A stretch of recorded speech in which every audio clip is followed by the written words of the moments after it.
People been begging for this to be an anime. Begging. Petitions.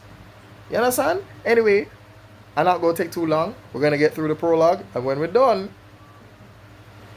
we have a discussion, yeah? So let's play. Fantastic than a guillotine, for example. But all Kira accomplished was another reign of terror and a pathetically infantile way of thinking. Looking back, I can only surmise that the gods of victory smiled on Kira for their own vain amusement. Perhaps these gods actually wanted a blood-soaked world of betrayal and false accusation. Perhaps the entire episode exists as a lesson to teach us the difference between the Almighty and the Shinigami. Who knows? I, for one, have no intention of wasting any more time thinking about this most negative series of events. To hell with Kira. What matters to me is L. L.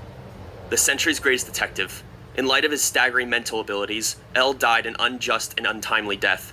In the public record alone, he solved over 3,500 difficult crimes and sent 3 times that number of degenerates to prison. He wielded incredible power, was able to mobilize every investigative bureau in the entire world, and was applauded generously for his efforts. And during it all, he never showed his face.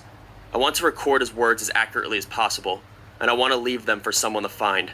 As someone who was given the chance to follow in his footsteps. Well, I may have not been able to succeed him, but I want to leave this behind. So what you're reading now are my notes about L. It's a dying message, not from me, and not directed at the world.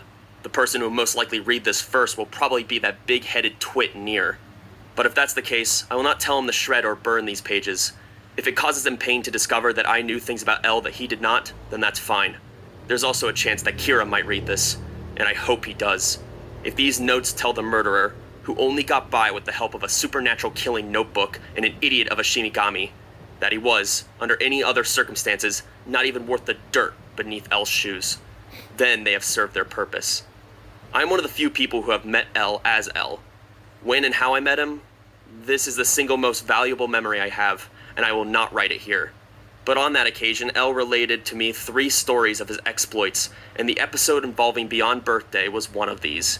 If I drop the pretense and simply refer to it as the Los Angeles BB murder cases, then I imagine many of you will have heard of them. Obviously, it never came to light that L, and more importantly, Whammy's house, which raised me until I was 15, was deeply connected to the matter. But in fact, they were. L, on principle, never got involved in a case unless there were more than 10 victims or $1 million at stake. And this is the real reason why he belatedly, but aggressively, involved himself in this little case, which only had 3 or 4 victims. I'll explain further in the pages that follow, but for this reason, the case of the Los Angeles BB murders are a watershed event for L, for me, and even for Kira. It was a monumental event for all of us. Why?